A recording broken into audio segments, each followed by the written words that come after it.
बड़ी important sir UN security council की membership बढ़ाने के लिए इंडिया इज ए कैंडिडेट, ठीक है। जी जी रशिया भी उसके हक में है, बाकी मुल्क भी बेहल, फ्रांस और ब्रिटानिया भी I think would support it. जी चाइना नहीं करता, विच इसी की तो तारीफ जाते जाते इमरान खान ने कर दी थी यार। एग्जैक्टली बिल्कुल। इसकी तारीफ ही तो उन्होंने की है, और मेरी हमेशा से ये पॉइंट ऑफ व्यू रहा है कि जी जी इंडियंस के साथ आप जो मर्जी कह लें, but they are loyal to the soil जहां पे वो रहते हैं। जबरदस्त और जबरदस्त ये बिल्कुल। इमरान खान ने भारत जो है वो इंडियन ओशन रीजन में एक नेट सिक्योरिटी प्रोवाइडर के तौर पे इमर्ज कर सकता है।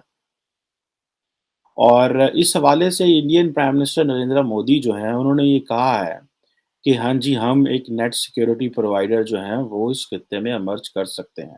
लेकिन इंडिया जो है वो गारंटीज देने की पोजीशन में है, वो एक माहौल ज़रूर पैदा कर रहा है, लेकिन वो साथ-साथ जिसे कहते हैं ना कि अपनी कैपेसिटी के ऊपर काम कर। भारत जो कुछ अपने लिए कर रहा है फ्रैंकली, वो तो अपने लिए कर रहा है, वो पाकिस्तान के लिए थोड़ा कर रहा है। भारत के जो इंटरनेशनल स्टेक्स हैं वो बढ़ते चले जा रहे हैं। प्राइम मिनिस्टर नरेंद्र मोदी का जो रीसेंट विजिट, ट्रेड में ये लोग चाइना के मोहताज हैं, और पैंडेमिक के दौरान ही वेस्ट ने डिसाइड कर लिया था कि चाइना को अब इतना ज़्यादा हमने छूट दी है, वो ख़त्म करनी होगी और चाइना से ट्रेड को मिनिमाइज करना होगा। कौन है अल्टरनेट? अब चाइना नहीं तो कौन? तो यही इंडिया है कि इंडिया के पास स्किल की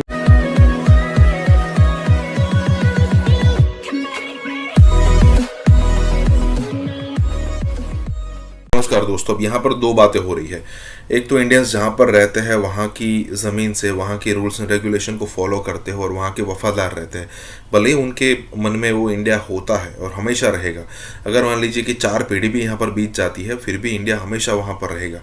लेकिन यहाँ पर है कि भाई जहाँ पर रहेंगे इंडियंस, वहाँ के रूल्स एंड रेगुलेशन, वहाँ की पॉलिसीज़ को फॉलो करेंगे। मतलब इतनी हद तक करेंगे कि वहाँ के नागरिक भी सोचेंगे कि भाई इस लेवल का तो हम भी फॉलो नहीं करते। और यहाँ पर दूसरी बात हो रही है कि यूएन की परमानेंट मेंबरशिप के बारे में। अब कौन सा ऐसा कंट्री है जो इंडिया को सपोर्ट नहीं करेगा? ठीक है, अमेरिका है तो वो नहीं करेगा क्योंकि अमेरिका को ज़रूरत है, अपोज नहीं करेगा। मतलब फ्रांस, यूके, रशिया, अब आखिरी कंट्री बचता है चाइना। अब चाइना के पास भी, चाइना नहीं चाहता कि इंडिया एक परमानेंट मेंबर बने, लेकिन ज़रा सोचिए कि चाइना के पास ऑप्शन है क्या? वो कौन सा बॉक्स है जहाँ पर टिक होता है कि वो कहे कि भाई इंडिया इस पर्टिकुलर क्राइटेरिया में ठीक नहीं है, इसीलिए उसको मेंबर नहीं बनाया जा सकता। कोई भी नहीं है। इसी के साथ ये वीडियो शुरू करते हैं। इम्पोर्टेंट यूएन सिक्योरिटी काउंसिल की मेंबरशिप बढ़ाने के लिए इंडिया इज ए कैंडिडेट, ठीक है। जी जी रशिया भी उसके हक में है, बाकी मुल्क भी बेहल, फ्रांस और ब्रिटानिया भी I think would support it. जी चाइना नहीं करता, इसी की तो तारीफ जाते जाते इमरान खान ने कर दी थी यार। एग्जैक्टली बिल्कुल। इसकी तारीफ ही तो उन्होंने की है, और मेरी हमेशा से ये पॉइंट ऑफ व्यू रहा है कि इंडियंस के साथ आप जो मर्जी कह लें, but they are loyal to the soil जहां पे वो रहते हैं। जबरदस्त जबरदस्त और ये इमरान खान ने कहा है। सर हमारे यहाँ यार देखो, हमारे यहाँ देखो, हम कोशिश करते हैं कि हम कभी अरब हो जाएं, पाकिस्तान को हम तुर्किश हो जाए सर, पाकिस्तान कहते हैं। मैंने पाकिस्तान, मैं आया हुआ था लाहौर, मैं कहा यार है पाकिस्तान केड़ा मुल्क है? उन्होंने कहा जी कोई मुल्क नहीं, ये पाकिस्तान, क्योंकि अरबी में पे नहीं है ना, बे है, तो इन्होंने पाकिस्तान करना शुरू कर दिया यार। सर गाड़ियों पे नंबर प्लेट्स बन गई थी उसी की मैं बात कर रहा हूँ ना। मैंने एक दिन देखा लाहौर के अंदर बार बार पाकिस्तान, मैं क्या पाकिस्तान केड़ा है भाई, केड़ा मुल्क आया है? उन्होंने कहा जी हम पाकिस्तान हो गए हैं, हम पाकिस्तान नहीं रहे। मैंने कहा वो क्यों? कि जी अरबी में पे नहीं है तो वो बे है। तो ये हमारा हाल है यार, रहते आप यहाँ हैं, आप अपने आप को अरब मानते हैं, अरब आपको वो क्या कहते हैं, मस्कीन समझते हैं, मस्कीन समझते हैं। हमारी तो कोई स्टैंडिंग नहीं। भारत जो है वो इंडियन ओशन रीजन में एक नेट सिक्योरिटी प्रोवाइडर के तौर पे इमर्ज कर सकता है। और इस हवाले से Indian prime minister Narendra Modi जो हैं उन्होंने ये कहा है कि हाँ जी, हम एक नेट सिक्योरिटी प्रोवाइडर जो है वो इस खित्ते में इमर्ज कर सकते हैं। Net security provider for the Indian ocean तो एक इम्पॉर्टेंट चीज है, और पैसिफिक ओशन के लिए, क्योंकि अमेरिकन जो है वो इंडिया के रोल को प्रॉप अप कर रहे हैं, क्योंकि उनको पता था एक ही ऐसा मुल्क है जो कि जो है वो इस तरह ये चीज कर सकता है। जाहिर बात है एक पूरा डिस्कोर्स है जो नया मैरीटाइम सिक्योरिटी के हवाले से इस खित्ते में आया है। गो के क्वाड एक प्लेटफॉर्म है, लेकिन अमेरिकन की पुश है कि ये जो अभी भी जो 2+2 इनके हो रहे हैं उसमें एक ही पुश है कि इंडिया को जो है वो हेल्प करें ताकि वो इस पोजीशन में इंडियन प्राइम मिनिस्टर ये बार बार कह चुके हैं कि हम नेट सिक्योरिटी प्रोवाइडर बनना चाहते हैं। अब सिक्योरिटी कैपेबिलिटी कितनी बढ़ाते हैं, उसके लिए उनको कितना इंफ्रास्ट्रक्चर चाहिए। पाकिस्तान को तो जाहिर बात है वो इंफ्रास्ट्रक्चर, हमें तो इंडिया जो है इस वक्त कहीं से कुछ वेपन्स नहीं खरीदने दे रहा।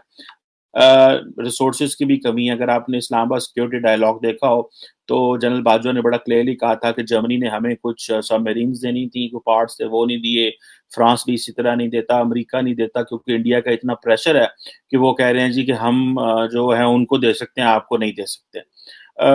और ये जो चीज़ें हैं वो एक इम्पॉर्टेंट चीज़ें तो हैं, लेकिन एज ए इस खित्ते में जिस तरह फॉर एग्जांपल अभी नरेंद्र मोदी साहब फ्रांस थे तो वहां पर ज्यादातर इंडो पैसिफिक पे बात हुई, वहां पे यूक्रेन पे भी उस तरह बात नहीं हुई। ठीक है जी, कि इंडो भारत जो कुछ अपने लिए कर रहा है फ्रैंकली वो तो अपने लिए कर रहा है, वो पाकिस्तान के लिए थोड़ा कर रहा है। भारत के जो इंटरनेशनल स्टेक्स हैं वो बढ़ते चले जा रहे हैं। प्राइम मिनिस्टर नरेंद्र मोदी का जो रिसेंट विजिट, पैसे लेकर या किसी और कंट्री से पैसे लेकर अपना इकोनॉमी का पहिया रन नहीं करता, वो कारोबार करता है दुनिया के साथ और उसको देखता है कि उससे मुझे क्या फायदा। यूरोपियन कंट्रीज की तरफ से हमारे हमसाया मुल्क भारत में एक बड़ी डील हुई है और वो हुई है जर्मनी और इंडिया के बीच डील साइन हुई है और वो है $10.5 बिलियन ग्रीन डेवलपमेंट डील। और इसको आप कर सकते हैं कि 10 बिलियन यूरोज है और $10.5 बिलियन ये बनते हैं। और इसको ये जो एड है ये 2030 तक है to boost the use of clean energy. अब जारी बात है इंडिया ने ये ठान ली है कि हमने फ्रांस के साथ मिलकर काम करना है और उनको इस चीज का पता है कि हम इंडो पैसिफिक में जो चीजें हैं वो देखनी है। तो अमेरिका का प्रॉब्लम यह है कि अगर उन्होंने ईस्टर्न हेमिस्फीयर में मदद लेनी है तो उनको भी जरूरत है उसकी, इंडिया की जरूरत है। लेकिन क्वेश्चन इसमें साथ ये भी आता है कि ये जितने भी ममालिक हैं अगर आप इनको देखें ये सारे के सारे दे बैंक ऑन इट। ट्रेड में ये लोग चाइना के मोहताज हैं और पैंडेमिक के दौरान ही वेस्ट ने डिसाइड कर लिया था कि चाइना को अब इतना ज़्यादा हमने छूट दी है वो ख़त्म करनी होगी और चाइना से ट्रेड को मिनिमाइज करना होगा। कौन है अल्टरनेट? आपको याद होगा एप्पल के टिम कुक ने आज से 3-4 साल पहले एक बयान दिया था कि क्यों हम चाइना में अपने यूनिट्स लगाते हैं जैसे एप्पल का लगाया। वो इसलिए कि हमें चाहिए होते हैं एक पर्टिकुलर स्किल्ड के लोग एक ही जगह पे बहुत ज़्यादा तादाद में। आपको किस दुनिया के दूसरे मुल्कों में उस एक पर्टिकुलर स्किल के 10-20 लोग तो एक जगह मिल जाएंगे, हज़ारों सैकड़ों नहीं मिलेंगे। वो चाइना में मिलते हैं। अब चाइना नहीं तो कौन? तो यही इंडिया है कि इंडिया के पास स्किल की पुश इंडिया जो है उसने कहा है देखो अमन के लिए हमें आगे कर दो, we will talk to both sides कि ये जंग खत्म हो जाती है, लेकिन आपके सैंक्शंस में हम ज्वाइन कर लें जबकि रशिया ने हमेशा हमारा साथ दिया है। वाई शुड बी कि हमारे सबसे डिपेंडेबल एलाई के खिलाफ हम ओपन किस तरह हम हाँ जंग के खिलाफ हम हैं। और उन्होंने कई दफा ये कहा भी है कि the war should come to an end. ये जो सिक्योरिटी काउंसिल में उसके बाद बहस हुई है ना, मैं इंडिया के वो फॉलो करता रहता हूँ जी बिल्कुल। तो इंडिया की मजबूरी भी देखें कि वो इनके सारे ज्वाइन कर ले, रूस इसके खिलाफ हो जाए, कल को कोई पता नहीं है अमेरिका और रूस फिर किसी मामले में इकट्ठे हो जाए। और सर एक इंडियन दोस्त बता रहे थे कि भाई हमें तो रशिया आजमाया हुआ है हमारा, लेकिन अमेरिका नहीं आजमाया हुआ, तो कहते हैं हम कैसे ट्रस्ट कर ले। ये एक बहुत बड़ी बात है। नेट सिक्योरिटी प्रोवाइडर की जो है ना रिक्वेस्ट है वो जारी बात है वो अमेरिका से आ रही है और अभी नहीं, ये पुरानी आ रही है। मतलब 2009 में अमेरिका के उस वक्त के जो डिफेंस सेक्रेटरी होते थे रॉबर्ट गेट्स, उन्होंने कहा था कि India should be the net security. अब ये जो नेट सिक्योरिटी प्रोवाइडर वाला खाता है, इसमें वॉशिंगटन जो है वो that depends a lot on India कि क्या इंडिया जो है वो as a net security provider के तौर पे इमर्ज कर सकता है। अगर आप इंडिया की ज्योग्राफिक लोकेशन देखें कि वो जहां पे बैठे हुए हैं, एक तरफ इंडियन ओशन भी लगता है, एक तरफ पैसिफिक भी उनके करीब ही है। अब इसमें देखना ये है कि क्या वाकई इंडिया इस पोजीशन में है या ये कर सकता है। अगर आप नरेंद्र मोदी साहब को सुने तो वो तो कहते हैं जी गल ही कोई नहीं, हम तो ये कर लेंगे नेट सिक्योरिटी प्रोवाइडर के तौर पे इमर्ज करना। एक सबसे बड़ी बात जो गलत पाकिस्तान में तासर दिया जाता है कि पाकिस्तान को हमेशा कंपेयर किया जाता है भारत के साथ। ये बिल्कुल ज्यादती होगी। उसकी वजह यह है भारत कस्टमर है, आप फकीर हैं, आप मांगते हैं वो चीजें, वो पार्टनर है, आप पैसे मांगते हैं। आपके रिलेशनशिप, आप किसी मुल्क के साथ रिलेशनशिप को रिलेशनशिप नहीं समझते जब तक वो डॉलर ना दे। नहीं, मैं फैक्ट कह रहा हूं। अगर अमेरिका आपके साथ रिलेशनशिप ठीक करना चाहता है तो आपकी तरफ से पहली चीज ये आएगी कि हमें डॉलर दें तो रिलेशनशिप ठीक हो जाएगी। अगर वो आपके साथ कल्चरल रिलेशनशिप बनाना चाहें, वो आपके साथ ट्रेड करना चाहें या कोई और इस तरह के रिलेशनशिप बनाना चाहें, तो आप उन रिलेशनशिप को रिलेशनशिप समझते नहीं है। आपकी नजर में रिलेशनशिप जो है they are based on dollars. ये एक तासर चेंज करना चाहिए और तभी होगा जब लोग पाकिस्तान में पाकिस्तानी लीडर हों। आपके पास अभी तक तो सारे इंपॉर्टेंट आपके लीडर हैं, वो बाहर से जाते हैं, डॉलरों में तनख्वाह लेते हैं, वापस आ जाते हैं। जिस तरह अभी आप देख ले, आपकी हर कैबिनेट बाहर से गई, हर कैबिनेट, और उनमें कोई टेक्नोक्रेट नहीं होते। उसमें तो अल्लाह तल्ले मेरे जैसे दोस्त होते हैं जिनके पास कोई खास स्किल ही नहीं है। बिजनेसमैन होते हैं मेजॉरिटी के। अपने यहाँ पे वो मेरी तरह यहाँ पे अपनी दिहाड़ियां लगा रहे हैं, वो सिर्फ बारबेक्यू करते हैं, बड़े लीडरों की गाड़ियां चलाते हैं, तो कैबिनेट में झंडे वाली गाड़ी मिल जाती है, चाहे बेमहकमा हो। मैंने पहली दफा जिंदगी में सुन के हैरान हो गया था कि वजीर बेमहकमा, कि वजीर का महकमा ही कोई नहीं है और गवर्नमेंट उसको 2800 सीसी की गाड़ी देती है झंडे के साथ, और उसका काम है सारे दिन दोस्तों को लेकर फिरना। मैं हैरान होता रहा हूं, किसी मुल्क के अंदर आज तक मैंने किसी कैबिनेट में ऐसा वजीर नहीं देखा जिसका महकमा ही कोई नहीं। ये सिर्फ रियासत मदीना में पॉसिबल है, किसी और सिविलाइज मुल्क में तो पॉसिबल नहीं है। देखे खान साहब ने किस तरीके से, अल्लाह ताला माफी दे, रियासत मदीना के नाम को किस तरीके से उन्होंने मेरे मुझ से एक पिक्चर ऐसी पोर्ट्रे कर दी है कि नौज बिल्ला की इतनी मुकद्दस जगह को किस तरीके से वो करते हैं चीजें, कि उन्होंने कहा जी मैं रियासत मदीना का ठेकेदार हूं, और वो खराबी की तरफ जा रही मुसलसल दिन बाय दिन। 12.5 रुपए आपका पेट्रोल बढ़ा, एक फ्लड ऑफ जो वो आ रहा है वहां पे महंगाई। तो असल में ये एक इंडिया के साथ, भारत के साथ अपने आप को कंपेयर आप तब करें जब आप कर्जे लेना बंद करें। हाँ, ये भारत के साथ ये जरूर कंपेयर करें कि उनका करप्शन इंडेक्स में नंबर 85 है, साइज में आपसे 6 गुना ज्यादा बड़े हैं। स्विट्जरलैंड के अंदर करप्शन का पैसा आपसे निस्बतन कम है उनका, वहां पे उससे कंपेयर करें आप उनके साथ कंपेयर करते हैं कि दुनिया के साथ रिलेशनशिप किस तरह है, तो वो लोगों से त्यारे लेते हैं, लोगों के साथ कस्टमर डील, उनके साथ उनके ट्रेड रिलेशनशिप है, खैरात मांगने नहीं जाते। आप जहां जाते हैं खैरात मांगते हैं, पैसे मांगते हैं, और वो पैसा पाकिस्तान आता ही नहीं है, वो सारे का सारा बाहर जाता है आपका पैसा। 21वां IMF का प्रोग्राम है, इसका भी पैसे सारे बाहर जाएंगे। इतने में वो शख्स मार्केट में एक बूढ़ी औरत को देखता है जो तांबे का बर्तन पकड़े हुए थी और उसे हर तांबे वाले को दिखा रही थी, क्योंकि वो बूढ़ी औरत उस तांबे के बर्तन को बेचना चाहती थी। वो जिस तांबा साज को बर्तन दिखाती तो वो उसे तोल कर कहता कि इस बर्तन के सिर्फ 4 रियाल ही मिलेंगे। अच्छा, बूढ़ी औरत ये कहती कि मैं इसको 6 रियाल में बेचूंगी। कोई तांबा साज उसे 4 रियाल से ज़्यादा देने को तैयार नहीं हो रहा था। आखिरकार वो औरत एक तांबा साज के पास पहुंची। तांबा साज अपने काम में मसरूफ़ था। बूढ़ी औरत ने कहा कि मैं ये बर्तन बेचने के लिए लाई हूँ और इसे 6 रियाल में फ़रोख्त करूँगी, क्या आप 6 रियाल देंगे? अच्छा, तांबा साज ने पूछा कि सिर्फ 6 रियाल में क्यों? बूढ़ी औरत ने दिल की बात बताते हुए कहा, मेरा बेटा बीमार है, हकीम ने उसके लिए दवाई का नुस्खा लिखा है जिसकी कीमत 6 रियाल है। तांबा साज ने बर्तन लेकर कहा कि माँ जी, ये बर्तन बहुत उम्दा और कीमती है, अगर आप बेचना ही चाहती हैं तो मैं इसे 25 रियाल में ख़रीदूँगा। बूढ़ी औरत ने सुनकर कहा कि क्या तुम मेरा मजाक उड़ा रहे हो, क्या तुम मेरी गुर्बत का तमाशा बना रहे हो? जिस पर तांबे वाले ने कहा कि हरगिज़ नहीं, मैं वाकई इस उम्दा बर्तन के 25 रियाल दूंगा। ये कहकर उसने बर्तन लिया और बूढ़ी औरत के हाथ में 25 रियाल रख दिए। अच्छा, बूढ़ी औरत बहुत हैरान हुई और दुआएं देती हुई जल्दी से अपने घर की तरफ चल पड़ी। अच्छा, इबादत गुजार तांबे वाले और बूढ़ी औरत के दरमियान होने वाली सारी कहानी देख रहा था। जब वो बूढ़ी औरत चली गई तो इबादत गुजार ने तांबे वाले से कहा कि चचा, लगता है कि आपको कारोबार नहीं आता, क्योंकि बाजार में तकरीबन सभी तांबे वाले इस बर्तन को तोलते थे। 4 रियाल से ज़्यादा किसी ने इसकी कीमत नहीं लगाई और आपने 25 रियाल में से ख़रीदा। तो तांबा साज ने उसका जवाब देते हुए कहा कि मैंने दर हकीकत ये बर्तन नहीं ख़रीदा, मैंने तो सिर्फ उसके बच्चे का नुस्खा ख़रीदने के लिए उसे पैसे दिए। मैंने 1 हफ़्ते तक इसके बीमार बच्चे की देखभाल के लिए पैसे दिए। मैंने इसे इसलिए ये कीमत दी है कि इस औरत को घर का बाकी सामान बेचने की नौबत ना आए।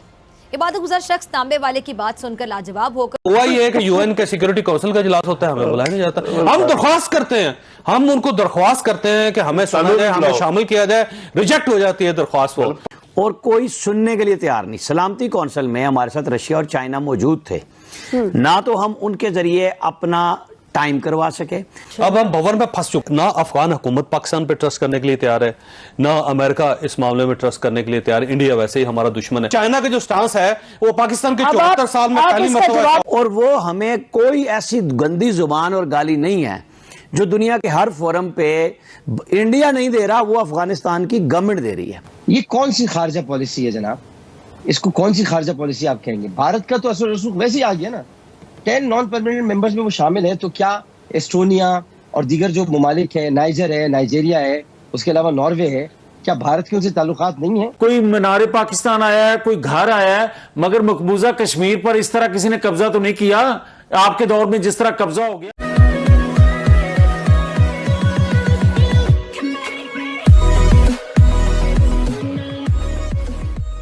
नमस्कार दोस्तों, पाकिस्तानियों को इस बात की ज़रा सोचनी चाहिए कि उनकी पॉलिसी आखिर है क्या। अब सबसे ज़्यादा पॉलिसी उनकी फ्लक्चुएट होती रहती है कि आज मान लीजिए कि पैसे मिलते हैं, ठीक है, तो अमेरिका के पैरों में गिर जाएंगे। अगर मान लीजिए कि अमेरिका इंडिया की तरफ थोड़ा झुकाव रखता है तो रशिया के साथ रिलेशन बढ़ा लेंगे, उसी रशिया के साथ जिसका वो सोचते हैं कि वो इंडिया का सबसे बड़ा दोस्त है और हमेशा रहेगा। लेकिन पता नहीं, अब इंडिया जो है अमेरिका के साथ अपना स्टांस ज़्यादा क्लियर कर रहा है, तो हम भी रशिया के साथ चले जाएंगे। अब रशिया, मान लीजिए कि इंडिया ने एक चीज़ यहाँ पर बोल दी रशिया को कि भाई आप जरा पाकिस्तान की तरफ जा रहे हैं, वो गलत जा रहे हैं, तो रशिया तुरंत वहाँ पर स्टॉप कर देगा, क्योंकि रशिया सिर्फ इंडिया को प्रेशराइज करने के लिए ही पाकिस्तान की तरफ जाता है। और जब रशिया को पता चलता है कि इंडिया ने ये चीज़ नोट कर ली है, तो अब हमें आगे जाने की ज़रूरत है नहीं, और इंडिया और बाकी रशिया तुरंत स्टॉप कर जाता है। अब बात यहाँ पर यह है कि चाहे यूएनएससी हो, चाहे किसी दूसरी जगह पर हो, पाकिस्तान को सपोर्ट करने वाला कोई कंट्री बचा नहीं है। अकेला कंट्री था चाइना उसके पास। अब चाइना भी सोच समझता है कि भाई हर जगह पर तो मैं आपको कैसे बचा सकता हूँ, आपकी हरकतें ही ऐसी है। यहाँ पर यही बात हो रही है। इसी के साथ ये वीडियो शुरू करते हैं। ये कि यूएन के सिक्योरिटी काउंसिल का इजलास होता है, हमें बुलाया नहीं जाता। हम दरख्वास्त करते हैं, हम उनको दरख्वास्त करते हैं कि हमें सुना जाए, हमें शामिल किया जाए, रिजेक्ट हो जाती है दरख्वास्त वो। और जो बाइडन, आपको बताया जब अमेरिका की इतनी बड़ी 20 साल जो बाइडन हमें राब्ता नहीं करता हमसे, हमारी पॉलिसी है क्या? संजीदगी से मैं समझना चाह रहा हूँ। अफगान इशू पे, अमेरिका के ऊपर सारी, और चाइना, हमारी पॉलिसी क्या? एक चीज क्लियर है कि आइसोलेशन में जा रहे हैं हम लोग। इन्होंने किया या उन्होंने किया, उसको छोड़ दें, आइसोलेशन में है। मतलब एक होती है ना कश्ती, जब भंवर में फंस जाए ना, तो ये इल्जाम लगाना कि इसकी वजह से, उसकी वजह से, ये सेकेंडरी हो जाते हैं। असल प्रॉब्लम ये होता है कि वो भंवर में फंस गई है। अब हम भंवर में फंस चुके। ना अफगान हुकूमत पाकिस्तान पे ट्रस्ट करने के लिए तैयार है, ना अमेरिका इस मामले में ट्रस्ट करने के लिए तैयार है। इंडिया वैसे ही हमारा दुश्मन है। दयामर इशू के ऊपर चाइना का जो स्टांस है वो पाकिस्तान के 74 साल में पहली मरतबा, तो ये बेसिकली क्राइसिस है एक बहुत बड़ा। कि यहाँ हम डोमेस्टिकली इतने बुरी तरह आपस में लड़ रहे हैं, और बाहर से दुश्मन हमें चाहता भी यही है कि हम इसी तरह लड़ते रहें।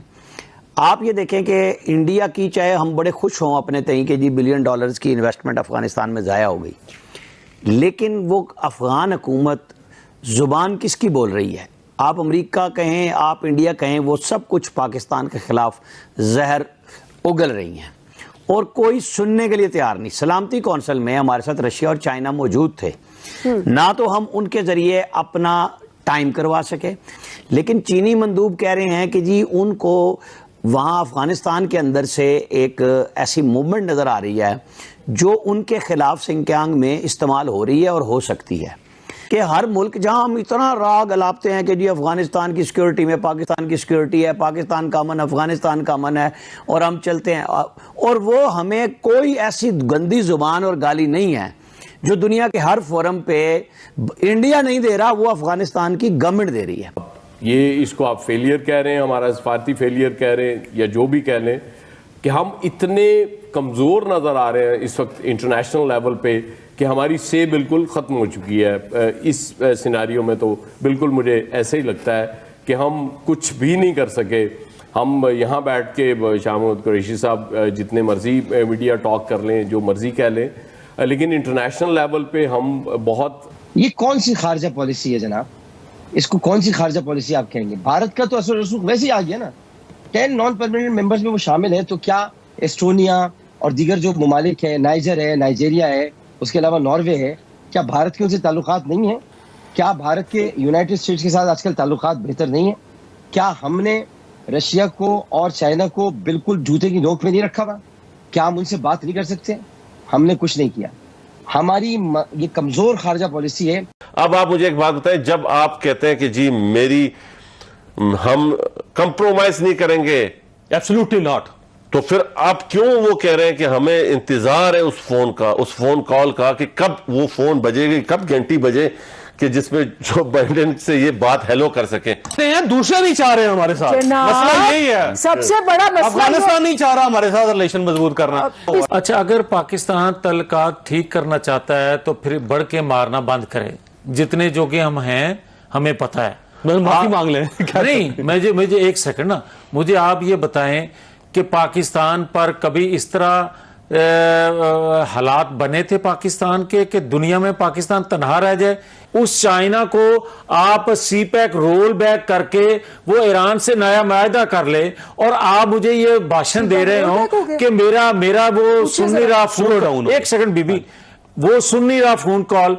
और इससे पहले कि आप मुझे ये हदायत करें कि आपकी बात सुनने के लिए वाजपेयी जो था वो मीनार पाकिस्तान आ गया था, और मोदी जो है वो आपके घर आ गया था। और भाई, कोई मीनार पाकिस्तान आया है, कोई घर आया है, मगर मकबूजा कश्मीर पर इस तरह किसी ने कब्जा तो नहीं किया आपके दौर में जिस तरह कब्जा हो गया। सजा के बारे में जो अमेरिका की तरफ से पाकिस्तान को दी गई है ये सजा, अब जाहिर है कि पाकिस्तान को चीन के साथ स्ट्रेटेजिकली अलाइंड होने की सजा दी जा रही है। अमेरिका एक दफा फिर पाकिस्तान को एक उस लिस्ट में डाल दिया है जहां से कि इन ममालिक में जो रिलीजियस फ्रीडम है वो नहीं है। देखिए, इंडिया को उन्होंने डाला था पिछले साल। आप देखें कि इंडिया ने किस तरह उनको शट अप कॉल दी। तो अब वो क्या उनको कहेंगे कि जी आप कंट्री ऑफ पर्टिकुलर कंसर्न है, वैसे स्नब कर दिया उन्होंने। और उन्होंने अंदर खाते जाके पूरा दबाया होगा अमेरिकन को, कंट्रीज ऑफ पर्टिकुलर कंसर्न। ये सिर्फ पाकिस्तान नहीं है, बर्मा है, चाइना है, एरिट्रिया है, ईरान है, कोरिया है। उत्तर प्रदेश जिसकी आबादी पूरे पाकिस्तान से ज्यादा है, तकरीबन 23 करोड़ इस रियासत की आबादी है, इसका वजीर आला जो इसका चीफ मिनिस्टर है योगी आदित्यनाथ, वो ओपनली कहता है कि मुसलमानों की खाल खींचकर इनका पिंजर धूप में सुखा दें। जहां पर इसमें निगलेक्ट किया गया है, इंडिया को नहीं डाला गया।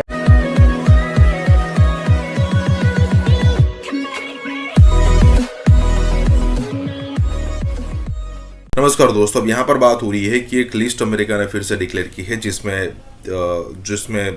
डिटेल होती है कि भाई रिलीजियस फ्रीडम आपको कितनी है वहाँ पर।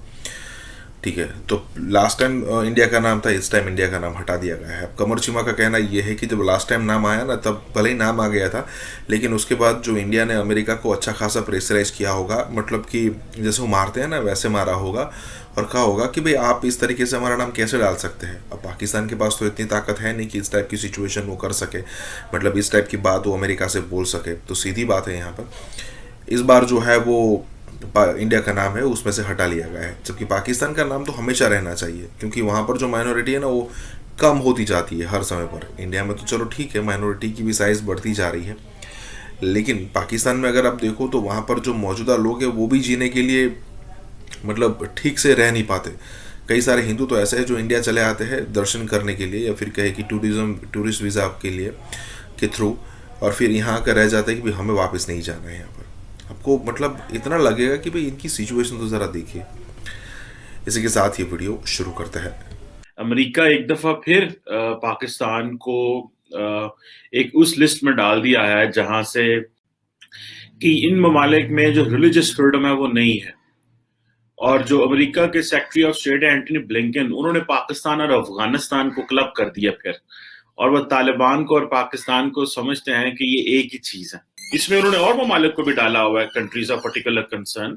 ये सिर्फ पाकिस्तान नहीं है, बर्मा है, चाइना है, एरिट्रिया है, ईरान है, कोरिया है, पाकिस्तान है, रशिया, सऊदी अरेबिया, जो उनके मुखालिफ हैं वो सबको डाल देते हैं इसमें। देखिए इंडिया को उन्होंने डाला था पिछले साल country of particular concern when it comes to religious freedom, ठीक है जी। अब ये जो बेसिकली ये जो इस लिस्ट में डालना और फिर निकालना, इंडिया ने तो बड़ा टफ लाइन ली इसके ऊपर। इंडिया ने तो उनको जो United states commission on international religious freedom है उनके लोगों को वीजे देने बंद कर दिए।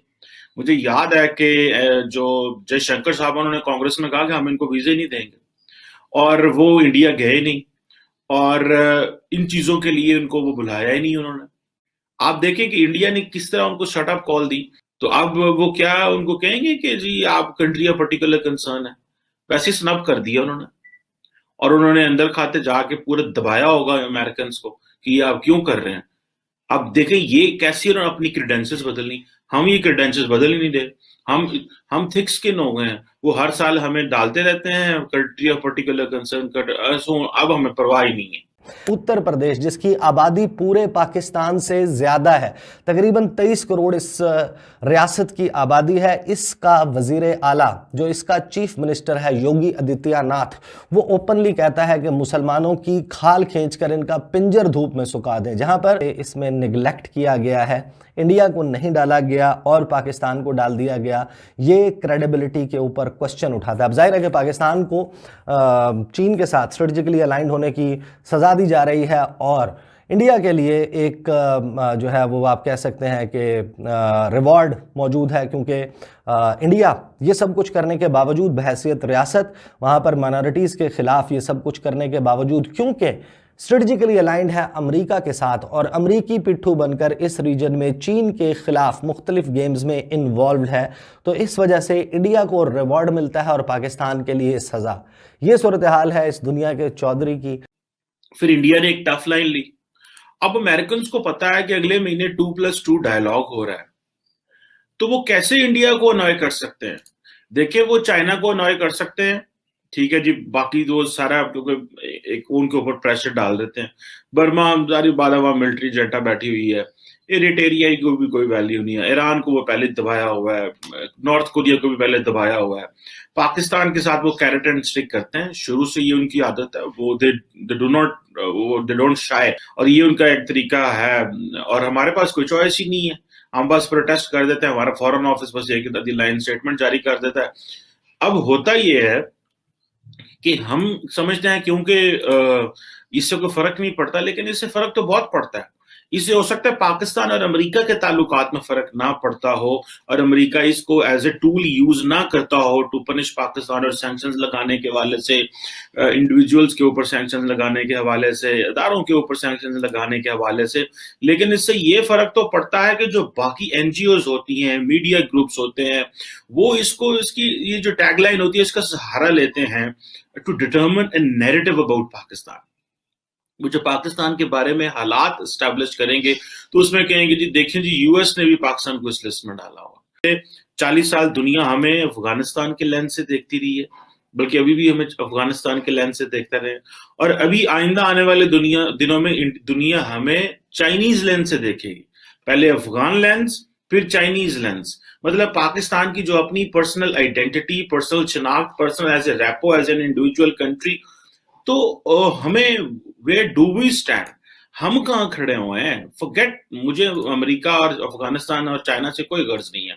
मैं तो what the question which I want to ask from my leadership कि हम कहाँ खड़े हुए हैं। लेकिन वो कह रहे हैं कि इंडिया जो है वो की प्लेयर होगा ग्लोबल स्टेज में 21st सेंचुरी में।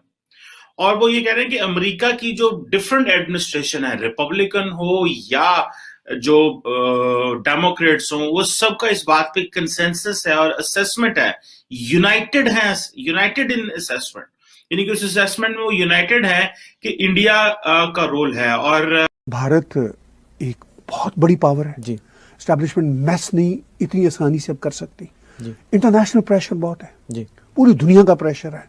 और भारत तो इस वक्त बिल्कुल, इंडिया इस वक्त अनप्रेडिक्टेबल स्टेट पे खड़ा हुआ है।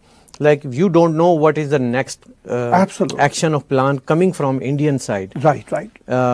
बेड़ा उनका समंदर में पार्क है, ठीक है, सुनते यही आशीर्वाद उनको अमेरिका की है। हाँ, आशीर्वाद ना भी हो शायद इस वक्त भारत उन्होंने में सुनना नहीं है कि वो आशीर्वाद की उनको जरूरत नहीं है, उन्होंने सुनना भी नहीं है।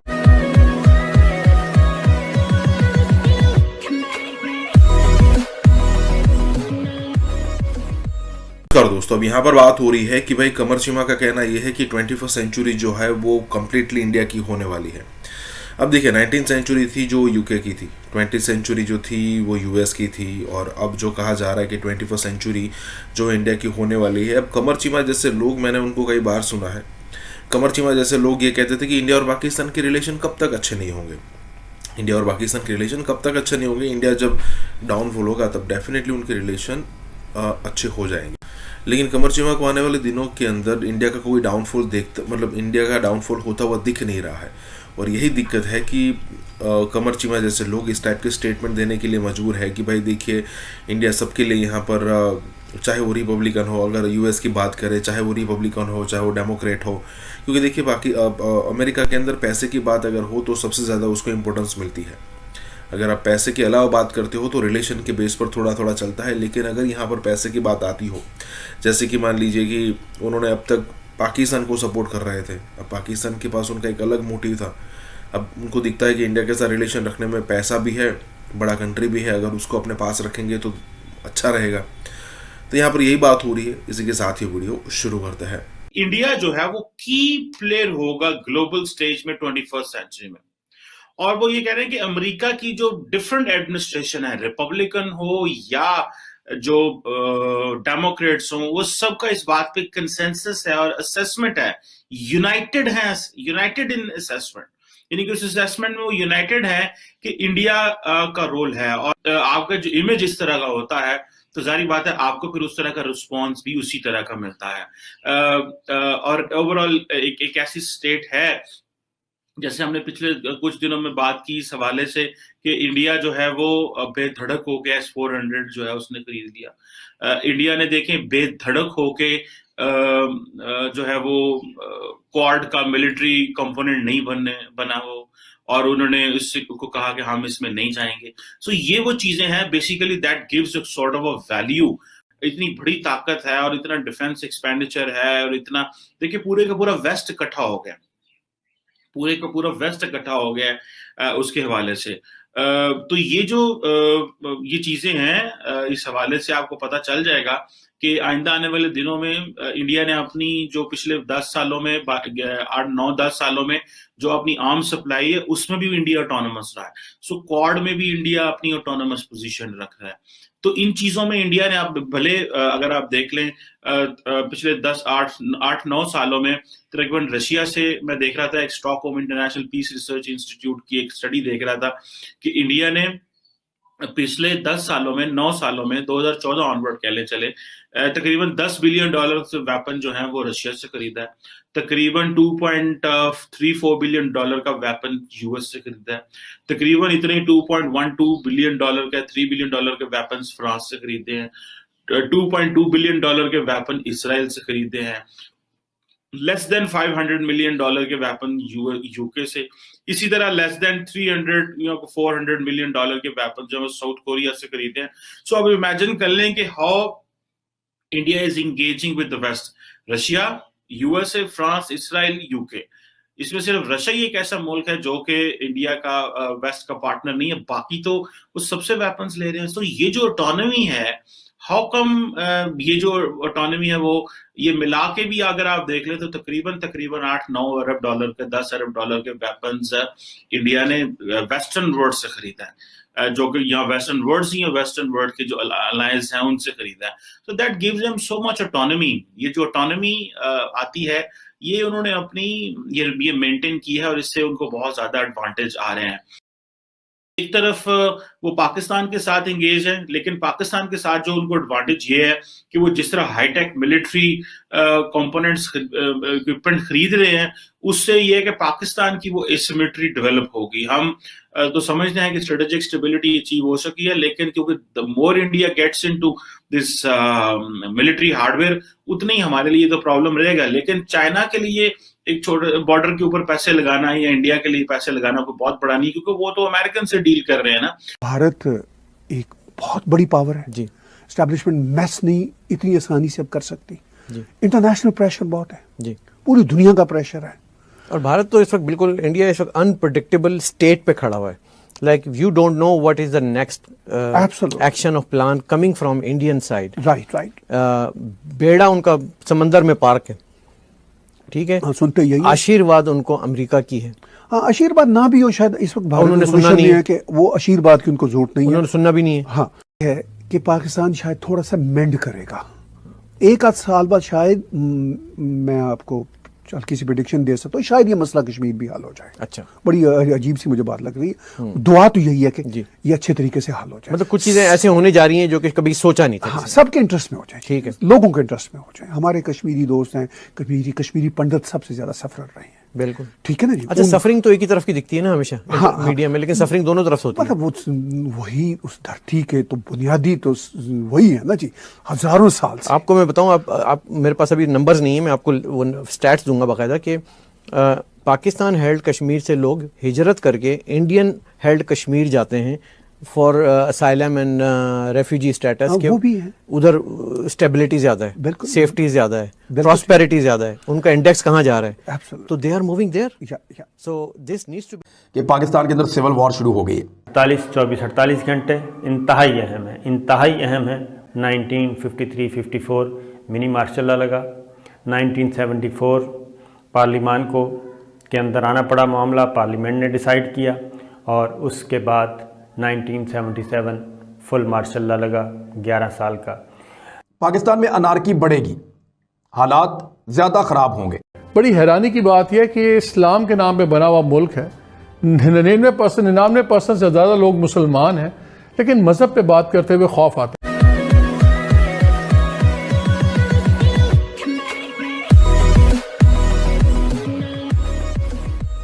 नमस्कार दोस्तों, अब पाकिस्तान के अंदर सिविल वॉर होना आम बात हो गई है। सिविल वॉर मतलब कि वहाँ की जनता अगेंस्ट वहाँ की जो आर्मी है, मतलब वो आम बात हो गई। या फिर कहे कि वहाँ की जनता और वहाँ की गवर्नमेंट की अगर बात करें, देखिए पहले जो इमरान खान गवर्नमेंट में था, जब पहले इमरान खान गवर्नमेंट में नहीं था तब वो जुलूस लेकर चलता था। फिर उसके बाद इमरान खान गवर्नमेंट में आया तो उसके बाद ये जो बिलावल भुट्टो की पार्टी और ये सारी पार्टी और एक मौलाना है, ये सारे रोड पर निकल आए। अब फिर जब इमरान खान को हटा दिया गया तब इमरान खान लोगों को प्रोवोक करने लगा। कोई नहीं सोचता कि भाई पाकिस्तान के अंदर शांति कैसे रखी जाए। देखिए, अगर आपको सबसे पहले ग्रोथ करनी है, प्रोग्रेस करनी है, तो सबसे पहले वहाँ की जनता को शांत करना पड़ेगा। उसके बाद पॉलिटिकल स्टेबिलिटी भी ज़रूरी है। अगर ये सारी चीज़ें नहीं होगी तो फिर रिफॉर्म्स या फिर ग्रोथ या फिर प्रोग्रेस या फिर डेवलपमेंट पर तो ध्यान ही नहीं जाएगा। लेकिन पाकिस्तान के अंदर एक ही चीज़ स्टेबल है और वो है अनस्टेबिलिटी। अगर आप पॉलिटिकल स्टेबिलिटी देखो तो वो भी स्टेबल नहीं है। अगर आप वहाँ के लोगों की मानसिकता देखो तो वो भी स्टेबल नहीं है। हर रोज़ कोई ना कोई, मतलब इंडिया दुश्मन है, अफगानिस्तान के साथ ये हो रहा है, ईरान के साथ ये हो रहा है, मतलब कोई ना कोई कंट्री चलता रहता है उनके लिए। यहाँ पर यही बात हो रही है। इसी के साथ ही वीडियो शुरू करते हैं। या there is a life after this issue.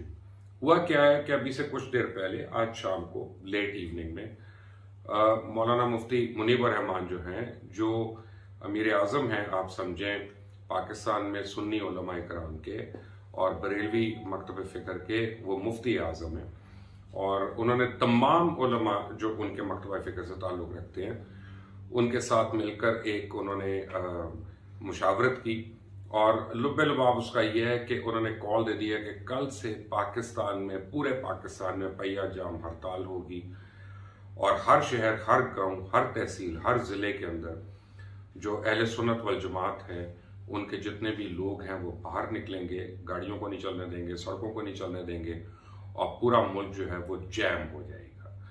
और ये तो मुफ्ती मुनीबर रहमान की कॉल है, और ये कोई छोटी कॉल नहीं है, क्योंकि अहले सुन्नत वल जमात जो है वो तादाद में शायद पाकिस्तान में सबसे बड़ी जमात है। करेंगे, और इस वक्त तो पूरा क्राउड जो है वो इंतहाई चार्ज्ड है। सूरत हाल यह है कि इस्लामाबाद और रावलपिंडी को फौरी तौर पे सील कर दिया गया है। इस्लामाबाद के जितने एंट्री और एग्जिट पॉइंट्स हैं उनके पर भारी जो पुलिस और एफसी की नफरी को बुलाया गया, फ्रंटियर कॉन्स्टेबलरी को। कि इससे पहले एक दीनी इत्तेहाद बना था, PNA, और पाकिस्तान नेशनल अलायंस जो था, और उसने जुल्फकार अली भुट्टो की हुकूमत जो थी उसको उठाकर फेंक दिया था और वो उसको घुटने टेकने पड़ गए थे गया है।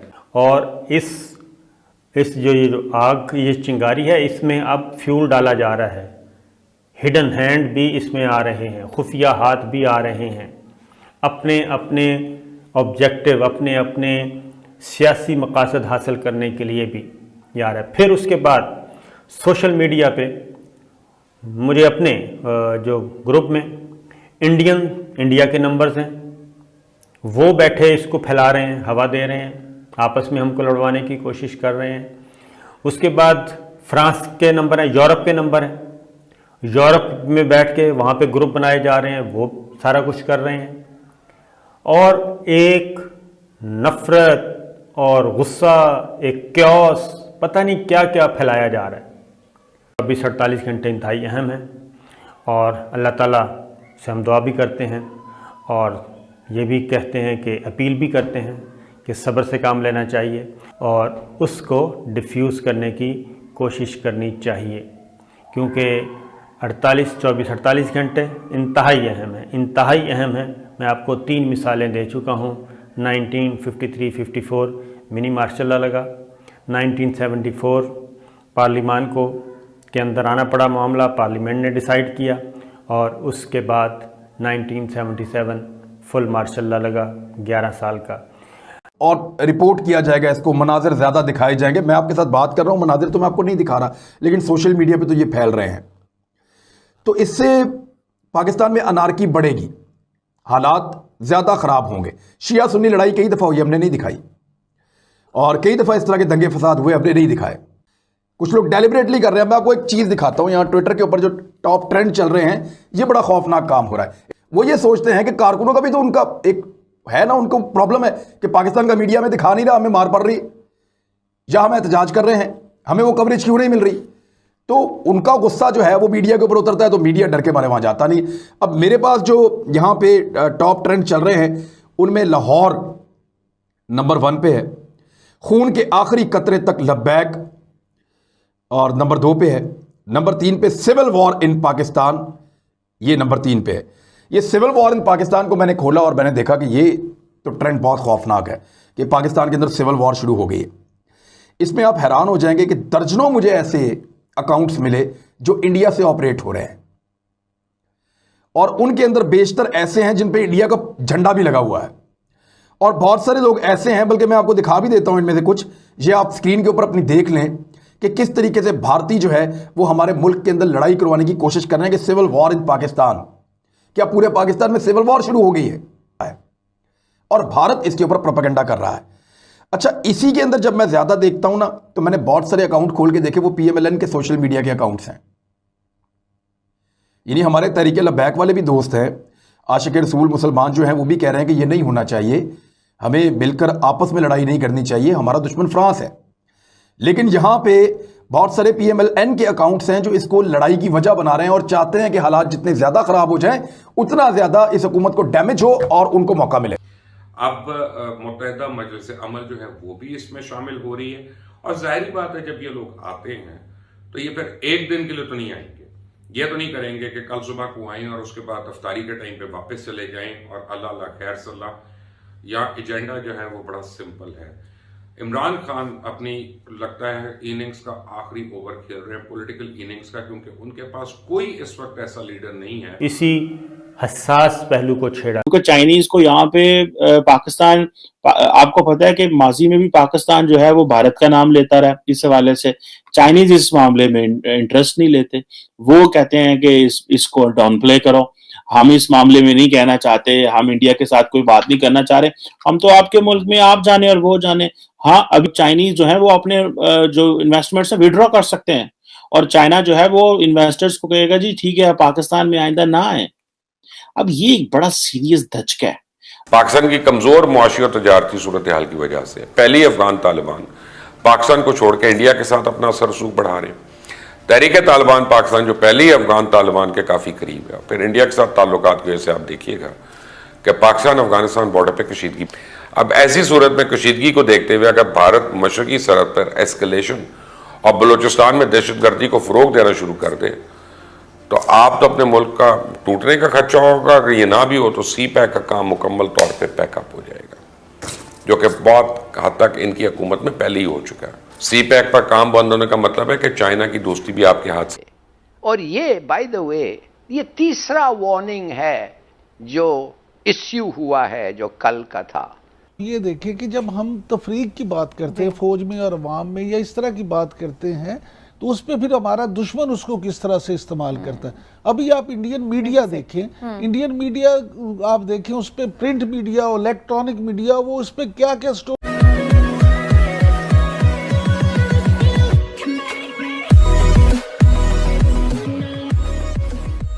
नमस्कार दोस्तों, अब यहाँ पर बात हो रही है कि भाई चाइना जो है वो पाकिस्तान की बात सुनता नहीं है अगेंस्ट इंडिया। अरे भाई, चाइना ने आपको मदद ही इसलिए की थी कि भाई आप जो है वो इंडिया को बिजी रखो, आतंकवादी हमले करते रहो। आप यहाँ पर अगर ऐसी चीज़ें करते रहोगे तो इंडिया जो है वो ग्रोथ नहीं कर पाएगा। अब आप उल्टा कर रहे हो। चाइना ने आपको डायरेक्टली इनडायरेक्टली एक जिम्मेदारी सौंपी थी, लेकिन अब आप उल्टा कर रहे हो और अब जो है वो आप चाइना को इंडिया की कंप्लेन कर रहे हो कि भाई जरा देखिए इंडिया के हमारे खिलाफ ये कर रहा है। अब चाइना सोचेगा कि भाई हमें जो काम लेना था पाकिस्तान से, इसलिए हमने इतना सारा पैसा दिया था, इसीलिए हमने इतनी मदद की थी, अब वही कंप्लेंट फिर से हमें कर रहा है। तो पागल है क्या कि भाई चाइना सुनेगा इस बात को? यहाँ पर यही बात हो रही है। कमर चीमा यही कह रहा है कि ना ही पहले चाइना ने हमारी बात सुनी थी अगेंस्ट इंडिया और ना ही वो अभी सुन रहा है। भाई क्यों सुनेगा? क्योंकि अब चाइना को डायरेक्टली थ्रेट लग रहा है। पहले ऐसा था कि नहीं, पाकिस्तान के साथ इंडिया को बिजी रखेंगे तो सब कुछ ठीक हो जाएगा, लेकिन अब सिचुएशन ऐसी हो रही है कि भाई डर लग रहा है उसको भी कि भाई इंडिया हमें यहाँ पर पछाड़ ना दे, चाहे वो इकोनॉमी वाइज हो, चाहे वो मैन्युफैक्चरिंग हब के रूप में हो। इसी के साथ ही वीडियो शुरू करते हैं। चाइनीज को यहाँ पे पाकिस्तान, आपको पता है कि माजी में भी पाकिस्तान जो है वो भारत का नाम लेता रहा। इस हवाले से चाइनीज इस मामले में इंटरेस्ट नहीं लेते। वो कहते हैं कि इसको डाउन प्ले करो, हम इस मामले में नहीं कहना चाहते, हम इंडिया के साथ कोई बात नहीं करना चाह रहे, हम तो आपके मुल्क में आप जाने और वो जाने। चाइनीज जो है वो अपने जो इन्वेस्टमेंट से विड्रॉ कर सकते हैं और चाइना जो है वो इन्वेस्टर्स को कहेगा जी ठीक है पाकिस्तान में आइंदा ना आए। अब ये एक बड़ा सीरियस धचका है। अब ऐसी सूरत में कशीदगी को देखते हुए अगर भारत मशरकी सरहद पर एस्केलेशन और बलूचिस्तान में दहशतगर्दी को फरोग देना शुरू कर दे तो आप तो अपने मुल्क का टूटने का खर्चा होगा, अगर ये ना भी हो तो सी पैक का काम मुकम्मल तौर पे पैकअप हो जाएगा, जो कि बहुत हद तक इनकी हुकूमत में पहले ही हो चुका है। सी पैक पर काम बंद होने का मतलब है कि चाइना की दोस्ती भी आपके हाथ से गई। रशिया पर पहले ही यूक्रेन के साथ जंग की वजह से पाबंदी है। इसलिए जो इमरान खान समझते हैं कि रूस से सस्ती गंदम, तेल और गैस हासिल कर लेंगे, तो अगर रूस से मुआहदा भी हो गया तो इन तमाम चीज़ों की फराहमी कैसे होगी, जो कि और ज़्यादा मुश्किल में फंसने वाली बात है। याद रखें, इन मुश्किल हालात में बाकी ममालिक की नाराज़गी मोल कर तुर्की और मलेशिया भी आपकी मदद नहीं करेंगे। वो बेवकूफ़ नहीं है, वो डफर्स नहीं है। यानी पाकिस्तान मुकम्मल तौर पे आइसोलेट हो सकता है। और ख़ास तौर नेशनल टेलीविज़न पे और शेमलेसली ज़बान लेना, उंगली उठा के पॉइंट करके लेना, और एक दफ़े नहीं 5 दफ़े 6 दफ़े। और ये बाय द वे ये तीसरा वार्निंग है जो इश्यू हुआ है, जो कल का था। ये देखें कि जब हम तफरीक की बात करते हैं फौज में और अवाम में या इस तरह की बात करते हैं तो उस पर फिर हमारा दुश्मन उसको किस तरह से इस्तेमाल करता है। अभी आप इंडियन मीडिया देखें, इंडियन मीडिया आप देखें, उस पर प्रिंट मीडिया और इलेक्ट्रॉनिक मीडिया, वो उस पर क्या क्या स्टोरियां नहीं कर रहे। तो हम इस तरह की बातें करके असल में दुश्मन को मौका दे रहे होते हैं, उसे मौका मिल जाता है। बदकिस्मती से ऐसी जैसे कहते हैं दोगलापन है या दोगली जुबान है जो बेइंतहा इस वक्त हर्ट कर रही है और बहुत तकसीम क्रिएट कर रही है। हमारी सियासत क्यों इतनी अपाहज हो जाती है कि उसको बेसाखी, वो फिर वही बात आ जाती है, beggars can not be choosers. तो हम जो बेगर्स थे, हम उनसे जो चीजें मांग रहे थे, तो हम चूजर कैसे हो सकते हैं? हम कैसे कह सकते हैं इसको अनडू करें? उन्होंने फिर नाराज ही, हमारा करंट अकाउंट डेफिसिट है, सऊदीज और अमीरातीज जो हैं वो हम जो है उनके पास किशकोल लेके पहुंच गए हैं।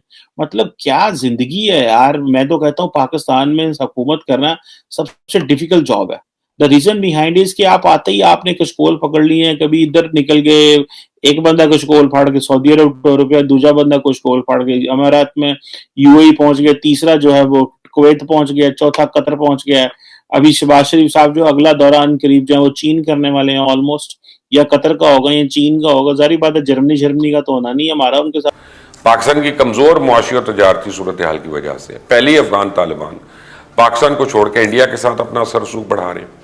तहरीक तालिबान पाकिस्तान जो पहली अफगान तालिबान के काफ़ी करीब है, फिर इंडिया के साथ ताल्लुकात की वजह से आप देखिएगा कि पाकिस्तान अफगानिस्तान बॉर्डर पर कशीदगी बढ़ जाएगी, मुल्क में दहशतगर्दी सर उठा लेगी। फिर ये भी याद रखें कि इमरान खान की काबीना में बशीर मज़ारी, जुल्फी बुखारी, अली जैदी, ये सारे ऐसे लोग शामिल हैं जिनका ईरान की तरफ बहुत ज़्यादा झुकाव है। आपको याद होगा ना कि कोरोना के दिनों में जब भी कहीं से लोगों को मुल्क में दाखिल नहीं होने दिया जा रहा था तो इन वज़रा ने ईरान बॉर्डर से लोगों को दाखिल कैसे करवाया था, बड़ी आवाज़ें उठी थी, जिसकी वजह से मुल्क में कोविड फैल गया। तो जब अमेरिका समेत आप बाकी तमाम ममालिक से ताल्लुकात बिगाड़ रहे होंगे और इन वज़रा की वजह से आपका झुकाव ईरान की जानिब होगा, तो पाकिस्तान के लिए GCC ममालिक की हिमायत हासिल करना नामुमकिन हो जाएगा। कहीं खुदा न खास्ता गल्फ ममालिक और अमेरिका और इसके इत्तेहादी ममालिक ने बैरून मुल्क पाकिस्तानियों पर खसूसन मजदूर तबके को पाकिस्तान अगर वापस भेज दिया तो आपकी रेमिटेंस ज़ीरो। इन ममालिक के साथ ताल्लुकात ख़राब और ख़राब मईशत की वजह से पाकिस्तान को FATF की ब्लैक लिस्ट में भी शामिल किया जा सकता है। इसके अलावा ख़राब मईशत की वजह से आपको अपना दिफाई बजट बिल्कुल ख़त्म करना पड़ जाएगा, और दिफाई बजट कम करने का भी मतलब यह है कि दिफाई सलाहियत में कमी। हम दूसरे ममालिक से लड़ाका तैयारे, टैंक और दीगर दिफाई आलात भी नहीं खरीद सकेंगे। दिया कि जो चाइनीज कॉन्फिडेंस है पाकिस्तान की सिक्योरिटी सिस्टम में, या जो पाकिस्तान की एबिलिटी है टू प्रोटेक्ट सिटीजन्स, वो बड़ा शेक हो गया। मतलब द चाइनीज आर वरीड। अब इसमें दो एंगल हैं। पहली बात तो ये है कि चाइनीज खुद नहीं कहना चाहते थे, क्योंकि जो दासू पे जो हमला हुआ था उसके जो चाइनीज काफी मारे गए थे, उसमें चाइनीज ने बड़ा प्रेशर डाला इमरान खान पे। इमरान खान ने मामला पहले ही ऑलरेडी खराब किए हुए थे, और अब नई हुकूमत आई है तो चाइनीज जो है वो प्रेशर नहीं डालना चाह रहे। अच्छा, इमरान खान के ऊपर प्रेशर क्यों डाला? क्योंकि इमरान खान के ऊपर चाइनीज पहले ही नाराज थे। इन्होंने CPAC के मंसूबों के फोरेंसिक ऑडिट कराने शुरू कर दिए, जिसका जो चाइनीज थे वो बड़े नाराज होने शुरू। बल्कि मैं देख रहा था कि जो वजीर आजम है शहबाज शरीफ, वो कह रहे थे कि जो इमरान नियाजी है उसने जनाब CPAC का बुरे हालात कर दिए। CPAC ऑलमोस्ट बंद हो गया, फोरेंसिक ऑडिट शुरू करा दिए। चीन नाराज हो गया। चीन ने तो नाराज होना है,